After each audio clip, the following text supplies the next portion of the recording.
Le restaurant Coco Blue, situé parc de Caricuraland à Sainte-Anne, Guadeloupe, vous invite à son prestigieux réveillon de la Saint-Sylvestre. Dîner, spectacle, piano-bar. Ambiance et animation assurées. Important, possibilité d'hébergement sur place. Infoline 0690 14 02 62. La fête dans toute sa dimension le 31 décembre au restaurant Coco Blue. Martinique Actualité.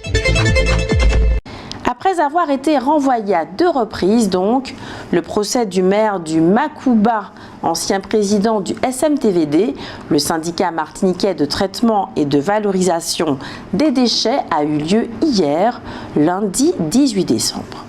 Monsieur Saint-Rose-Caquin est accusé de prise illégale d'intérêt, de détournement de biens publics et de complicité d'escroquerie pour 4 véhicules revendus par le SMTVD sous sa présidence et de 2 voitures de sa municipalité. Le parquet a requis 2 ans de prison avec sursis, 20 000 € d'amende et 5 ans d'inéligibilité. Les débats qui ont eu lieu au cours de l'audience ont démontré que M. Saint-Rose-Caquin n'a pas tiré personnellement profit de ce qui lui est reproché, ce qui n'est pas le cas pour un de ses cousins. L'affaire a été mise en libéré. Le jugement sera connu en janvier. Pour Banamar, les choses sont claires. L'aide européenne à travers le POSEI ne peut être versée qu'aux professionnels qui ont produit une certaine quantité de bananes. Elle veut donc s'en tenir à ce seul critère. Les petits planteurs exigent que ces fonds européens soient versés même à ceux qui n'ont pas atteint cette quantité, plutôt que d'être restitués à l'Europe ou versés aux seuls gros planteurs. Notons qu'en ce qui concerne le POSEI, la qualité de la banane produite compte également. Il semble que les 3 Saint-Luciens qui ont été secourus par l'Express des îles alors que leurs canots avaient coulé sont des marins pêcheurs. Ils n'étaient en possession d'aucun produit illicite.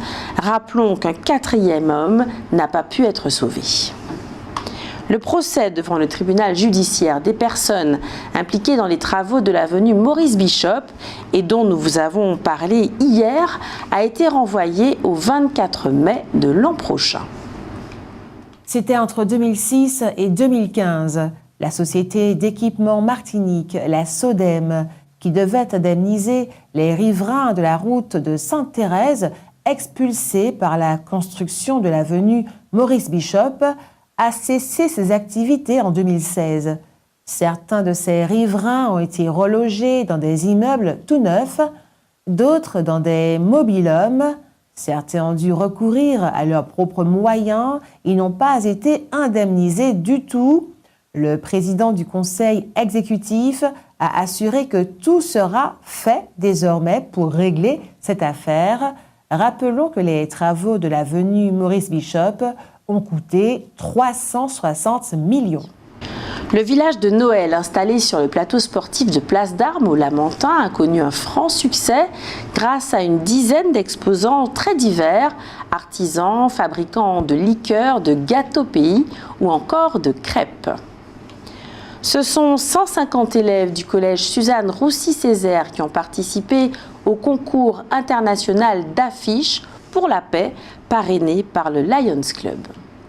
Vendredi, une délégation de ce Lions Club est venue dans le collège remettre leur prix à tous ceux qui ont été primés dans ce concours.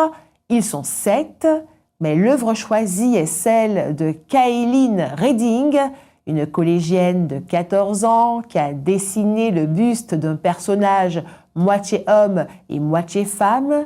Cette œuvre sera confrontée à d'autres œuvres aux États-Unis.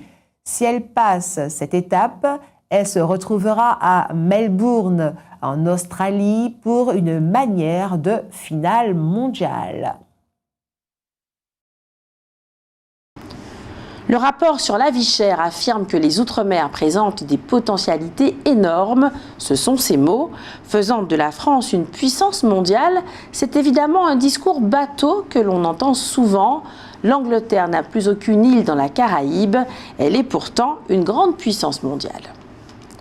Le SMIC en France sera revalorisé de 1,13% au 1er janvier 2024.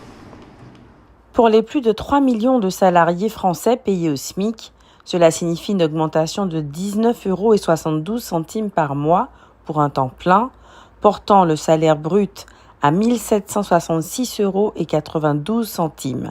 Après les déductions, cela équivaudra à 1 398 € net.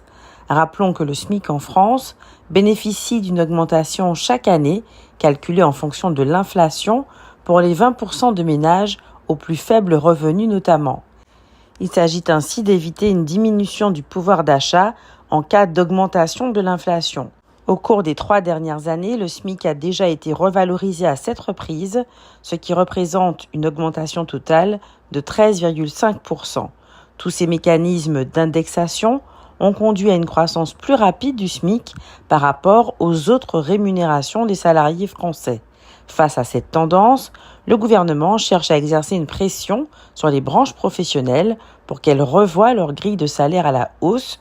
Un nouvel organe, le Haut Conseil des rémunérations, devrait bientôt être créé pour aborder cette question. La présidente du MEDEF alerte actuellement sur les difficultés des entreprises qui ne sont pas payées assez rapidement par les collectivités qui leur doivent de l'argent et notamment la CTM. Elle observe que dans l'Hexagone, le délai de paiement est de 30 jours en moyenne. Il est selon elle de 87 jours en Martinique. Le BTP est particulièrement impacté par cette situation. Certains professionnels affirment qu'on leur doit de l'argent depuis plusieurs années.